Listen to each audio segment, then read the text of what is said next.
مرة كنت في ندوة وكان بيقدمها حد مش مصري، فكان بيتكلم يعني على أحد أسباب بطء التفكير عند المصريين. كان بيقول إن أحد الأسباب دي هي سوء التغذية.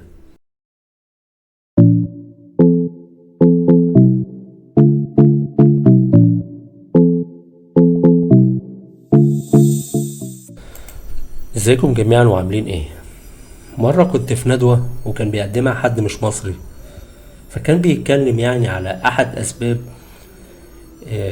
أنا عايز أقول لفظ مؤدب يعني أو لفظ مقبول، بس اللي هو فيما معناه يعني بطء التفكير عند المصريين.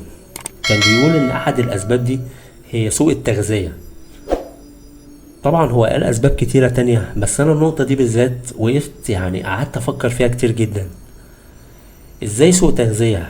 لان معلش يعني احنا اللي جه في بالي اول حاجة ان احنا لا كمصريين، اغلب المصريين الحمد لله يعني بسم الله ما شاء الله ربنا يزيد ويبارك، يعني مليانين. فازاي انت بتقول سوء تغذية؟ لكن لما أدركت المعنى أكتر اكتشفت إن سوء التغذية ده معناه أعمق من كده. معناه إن ممكن واحد يكون مليان جدا ودماغه كويسة، وممكن يكون واحد رفيع جدا ودماغه كويسة. ملهاش علاقة بالوزن قد ما هي ليها علاقة بالكواليتي نفسه، بالحاجة اللي هو بياكلها.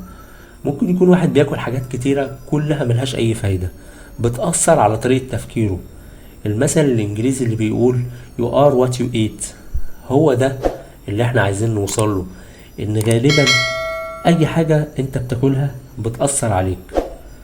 ما تعتمدش في كونك مثلا رشيق في ان انت كده لا انت بتاكل كويس، لا انت ممكن تكون رشيق جدا وجسمك كويس بس عندك نوع من انواع سوء التغذية.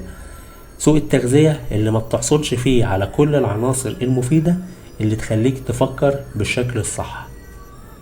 لو المعلومة عجبتك متنساش تعمل شير عشان الناس كلها تستفيد من المعلومات دي. في نفس الوقت تعمل لنا سبسكرايب وتتابعنا على الفيسبوك والتيك توك والانستجرام عشان تبقى اول واحد يتابع الحلقات الجاية. شكرا.